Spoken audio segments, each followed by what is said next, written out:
नमस्कार साथियों, आप देख रहे हैं द्रोणाचार का डीटी न्यूज। मैं हूं राम गोपाल। उत्तर प्रदेश नगर निकाय चुनाव में आए गतिरोध से राजनीतिक हलकों में असमंजस की स्थिति बनी हुई है, जिससे चुनावी सरगर्मियां मंद हो गई हैं।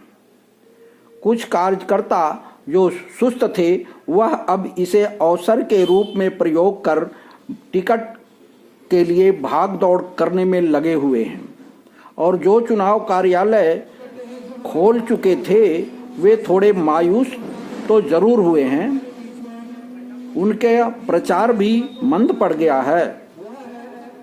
कार्यालयों में पहले जैसी भीड़ भी नहीं है, लेकिन वह भी इसे अवसर का रूप में लाभ उठाने के लिए में जुटे हुए हैं। कुछ संभावित प्रत्याशियों से पूछने पर कि एक पार्टी के इतने सारे उम्मीदवार कैसे लड़ सकते हैं, तो उनका कहना है कि टिकट बंट जाने के बाद सब बैठ जाएंगे और नहीं बैठेंगे तो पार्टी से निकाल दिए जाएंगे। कुछ प्रत्याशी जो जनाधार वाले हैं, उनके दफ्तर में शाम को भीड़ देखने को अब भी मिल रही है, और इससे उनके चुनाव लड़ने की मजबूत इच्छा शक्ति परिलक्षित होती है। इसी कड़ी में हमने लोनी के वार्ड नंबर 33 से ध्यान सिंह बिष्ट से उनके कार्यालय में मिलकर उनसे बातचीत की। देखिए बातचीत के विवंश। जी, आपकी पहचान रियल में एक पर्यावरण प्रेमी की बनी हुई है। ये प्रेरणा आपको कैसे मिली, कहां से मिली? यह प्रेरणा हमको अपने बड़े भाई से मिली है, और 2001 में हम यमुना विहार में रहते थे, और 2001 में हमने बी ब्लॉक में काफी वृक्षारोपण किया है। आज वो पेड़ बड़े घने छायादार हो चुके हैं, और 2016-17 में 16 के एंड में हमने यहाँ मकान लिया, और 2017 में अक्टूबर में हम यहाँ आए, और यहाँ देखा कि काफी खुला एरिया है। और एक बार मेरी मम्मी यहाँ आई थी, तो यहाँ पर धूल धूल और सड़कें टूटी फूटी देखती थी। कहते थे कि बेटा यार, यहाँ ना सांस लेना बड़ा कठिन है। तो भाई के ही घर में चले जाती थी मम्मी बार बार, क्योंकि उनके छत में काफी सुंदर सुंदर बड़े बड़े पौधे लगे हुए हैं।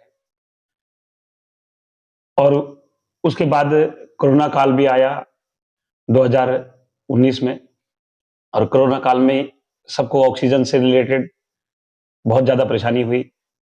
तो यही सब बातें अपने को जो है इस तरफ खींच लाई कि भाई कहीं ना कहीं हमारे पर्यावरण को शुद्ध करने के लिए हमारे पास एक सरल उपाय है, और वो एक ऐसा उपाय है जो आने वाले पीढ़ियों के लिए भी काम करेगा।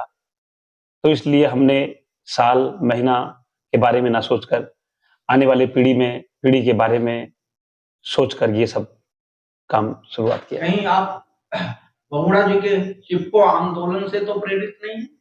क्यों नहीं, हमने बचपन में से उनके बारे में पढ़ाई है बचपन से ही, और हम वहीं से आते हैं जहां से हमारे बहुगुणा जी आते हैं। तो कहीं ना कहीं असर तो रहता ही है इस बात का। और आपकी सोशल एक्टिविटीज क्या क्या है? हम हर एक जो कि दूसरों के लिए छोटी से छोटी मदद करना, और किसी भी प्रकार का जिससे एक नीडी इंसान को, जरूरतमंद इंसान को अगर हमारे द्वारा किसी भी प्रकार की मदद मिलती है, तो हम उसी को सेवा भाव मानते हैं, और हम करते भी हैं। हमारे पास आपको बताने के लिए एक किस्सा भी है। 2017 में मैं मॉर्निंग में नीचे उतरा था, और हर रोज का हमारा यही एक सिस्टम था कि 5:10 पर उतरते थे, क्योंकि हमारे प्रधान साहब 5:20 पर ऑफिस के लिए निकलते थे। तो मैं ये सोचता था कि वो रोज नॉक करें दरवाजा, क्योंकि हमारी गाड़ी गैलरी में लगती थी। तो हम नहीं चाहते थे कि बार बार कोई आदमी हमारी वजह से परेशान हो। तो मैं गाड़ी निकाल कर बाहर टहलने लग जाता था, और इतना घना अंधेरा रहता था। जनवरी का महीना था, कोहरे से एकदम धुंध ढका हुआ, और मैं ये मिथिलांचल है जहाँ पर मिथिलांचल स्टोर, उसके पास तक ज़्यादा दूर जाने की हिम्मत भी नहीं होती थी, इतना घना अंधेरा रहता था।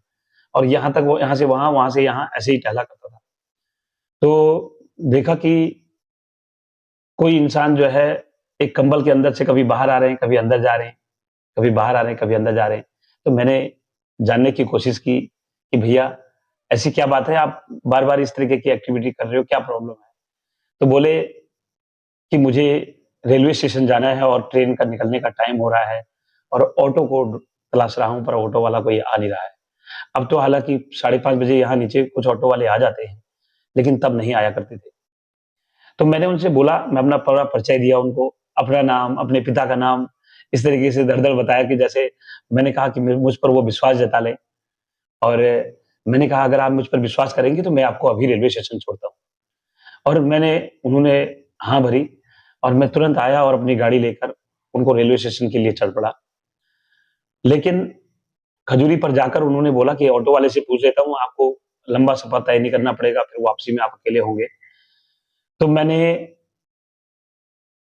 वो उन्होंने उतर कर ऑटो वाले से बात की और ऑटो वाला तैयार हो गया और वो चले गए।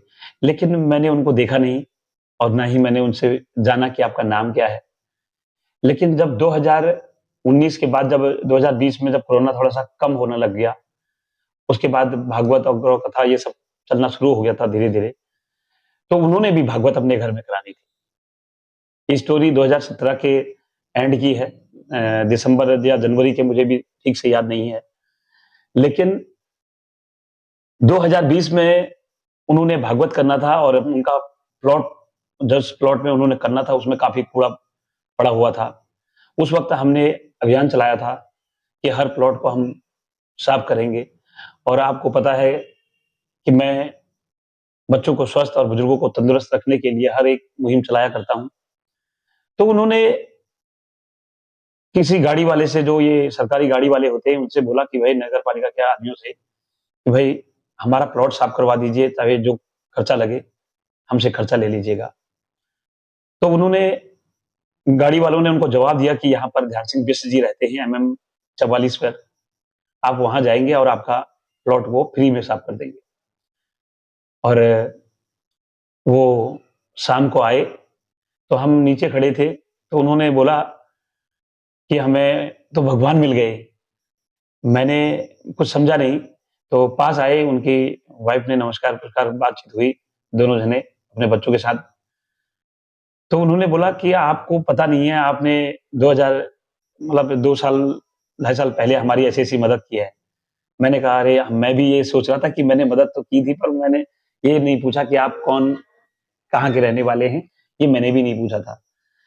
तो उस समय उन्होंने बोला कि यार हम यहाँ ध्यान सिंह बिष्ट जी से मिलने आए हैं और क्या आप बता देंगे? उनसे मेरा कुछ काम था। हमने कहा, "आप काम बताइए।" हमने उनको ये नहीं कहा कि मैं ध्यान सिंह बिष्ट हूँ। तो उन्होंने बताया कि हमें एक प्लॉट साफ करवाना है और सुना है कि वो प्लॉट साफ करवा देते हैं अपनी टीम के साथ। मैंने कहा, "मैं जानता हूँ ध्यान सिंह बिष्ट जी को और आपका प्लॉट जो है कल साफ हो जाएगा और आप हमको प्लॉट नंबर बता दीजिए।" हम 5:10 पर उस दिन हमारी विशाल भाई, रमन जी, अखिलेश जी और जोशी जी, ये सब मिलकर हम 5-6 आदमी थे और हमने अपने उस दिन लाइट भी नहीं थी, जो अपना लाइट होती है, स्ट्रीट लाइट वगैरह, ये सब अंधेरा पड़ा था। तो हमने अपनी गाड़ी की लाइट ऑन करी और प्लॉट को साफ किया। एकदम नीट एंड क्लीन करके हम वहाँ से निकल गए। जब वो उठकर बाहर देखते हैं 6 बजे, साढ़े 6 बजे, तो देखा कि प्लॉट साफ हो गया। लेकिन उन्होंने कहा हमारी ध्यान सिंह जी से तो मुलाकात हुई नहीं। तो वो फिर ये बंसल जी की दुकान पर आए कि यार ध्यान सिंह बिष्ट जी से मिलना है। तो उन्होंने बोला, हमारा एड्रेस दिया कि वो फर्स्ट फ्लोर पर रहते हैं। और जब आए तो उन्होंने दरवाज़ा नॉक किया, देखा कि मैं बाहर आ रहा हूँ, कहा यार हमें ध्यान सिंह बिष्ट, मैंने कहा मैं ही। कह रहे आपने तब भी नहीं बताया। तो मैंने कहा कि हमें, कहने का मतलब है आपकी सेवा निष्काम मैं ये किस्से तो इतने डीएलएफ में ही हैं, जितने लोग आते हैं वही बता देते हैं। अब है। मैंने भी सुना है कि आप जो कोई इस तरह का लोग है, बीमार है, उसे अस्पताल ले जाना है या इस तरह की कोई प्रॉब्लम्स है, उसको अगर आपके सामने आती है तो उसे आप निपटाने का प्रयास करते हैं। सकते हैं? हम अपनी तरफ से पूरा भरसक प्रयास करते हैं और हमारे साथ माता रानी की कृपा है कि मेरी टीम का हर एक सदस्य निस्वार्थ काम करता है बहुत और उसी बढ़िया, टीम के बदौलत हम ये सब बहुत कर अच्छी पाते हैं। बात है। तो आप राजनीति में कैसे घुसे? राजनीति में घुसना मेरा उद्देश्य भी नहीं और राजनीतिक परिवार से भी नहीं। मैं एक साधारण परिवार से आता हूँ और हमने कभी राजनीति के बारे में सोचा भी नहीं है और हमको राजनीति का औ-भौ भी पता नहीं है।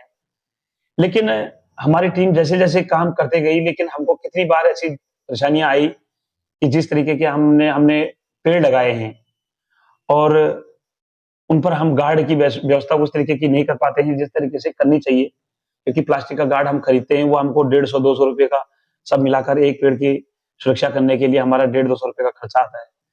जबकि अगर हम गार्ड लगाएँ तो उसमें कम से कम 2-2.5 हज़ार का खर्चा है, जो हमारे से संभव भी नहीं है कि इतने पेड़ों पर हम लगा सकें। तो इसलिए हमारी टीम ने ये कहा कि अगर हम नगर पालिका की तरफ का अगर हमारे से कुछ ऐसा हो पाएगा, इतना हम काम करते हैं, जैसे प्लॉट साफ कराना है, तो हमारे जो उद्देश्य हैं, वो उद्देश्य सब मतलब नगर पालिका के कामों से जुड़ते हैं। मतलब ये है कि अगर आप नगर पालिका में पार्षद चुन लिए जाते हैं, यस, तो ये सारे काम आसान हो जाएंगे। यही हमारा एक उद्देश्य है और हमारी टीम ने इसके लिए सब प्लान किया कि क्यों नहीं बिष्ट जी, अगर अगर आप इलेक्शन लड़ जाते हैं, इतना हम काम करते हैं, अगर आप इलेक्शन लड़ते हैं तो समाज को उन सब परेशानियों से नहीं जूझना पड़ेगा जो इस तरीके से आज तक परेशानी जूझनी पड़ रही है। तो पूरा मन बना लिया है, दफ्तर भी खोल दिया है, तो मैदान में बिल्कुल पूरी तरह से डटे हुए हैं। अब लगातार हमारा प्रयास है और हम डटे हुए हैं और हमारी पूरी टीम डटी हुई है। इसमें मेरा कोई अकेला डिसीजन नहीं है, पूरी टीम लगी रहती है। हर एक पल पर कोई भी बात हमसे करते हैं तो हम उसको जवाब नहीं दे पाते हैं। हम जवाब अपनी टीम के साथ डिस्कशन करने के बाद ही देते हैं। चलिए, आज के लिए और आपके इस नेक नियति को हम प्रणाम सलाम करते हैं। हम भी डीडी न्यूज़ का धन्यवाद करते हैं।